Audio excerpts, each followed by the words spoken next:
அறிவினால் குறைவில்லா அகழ்ஞால தவறறிய நெறியெல்லாம் எடுத்துரைத்த நிறைஞான தொருமூர்த்தி. ஞானத்தாலே நிறைந்திருப்பவன் எம்பெருமான், குறைவொன்றும் இல்லாத கோவிந்தன். நாம் எல்லாம் அறிவினால் குறைவுடையவர்கள், அறிவொன்றும் இல்லாத ஆய்குலம். ஆய்குலம்னு சொன்னா ஏதோ ஒரு இடையர் குலம் என்று மட்டும் இல்லை. இந்த உலகத்துல இருக்கிற நாம் எல்லோருமே ஆய்குலத்துல இருப்பவர்கள் தான். ஆயர்கள்னு சொன்னா என்ன? அறிவில்லாதவர்கள், ஆடு மாடுகளோடு பழகுபவர்கள். ஆடு மாடுகளுக்கு என்ன சுபாவமோ என்ன தன்மையோ அவ்வளவுதான் இவர்களுக்கும் இருக்கும் என்றுதான் அந்த குலத்தினுடைய அந்த தன்மை அப்படி அமைந்திருக்கிறது. இப்ப மற்ற மனிதர்கள் மட்டும் எப்படி நடந்துக்கிறோம்? எல்லாம் சிறந்த ஞானிகளை போலவா நடக்கிறோம்னு பார்த்தால் இல்லையே. ஆடு மாடுகளை போல அன்றன்றைக்கு வேண்டிய ஆகாரத்தை சம்பாதிக்கிறோம், நன்னு ஆகாரத்தை உண்ணுகிறோம், ஆனந்தத்தை மகிழ்ச்சிகளை எல்லாம் அனுபவிக்கிறோம். மேற்கொண்டு இந்த மகிழ்ச்சி நிரந்தரமா இருப்பதற்கு என்னன்றது இதுலயேதான் நமக்கு புத்தி போய் கொண்டிருக்கிறது.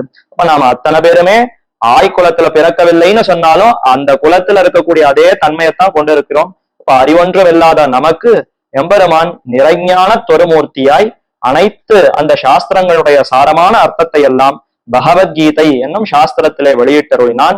அந்த பகவத்கீதை 700 ஸ்லோகங்களை கொண்டிருக்கிறது.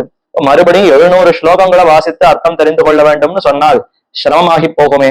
18 அத்தியாயங்கள், ஒவ்வொரு அத்தியாயத்திலையும் எத்தனையோ ஸ்லோகங்கள், இது இத்தனையும் நாம வாசிக்கணும்னு சொன்னால் சிரமமாகி விடுமே என்பதற்காக சுவாமி யாமுனாச்சாரியர் நாதமுனிகளுடைய திருப்பேரனார் அவர் கீதார்த்த சங்கிரகம் என்ன அற்புதமான நூலை அருளி செய்திருக்கிறார்.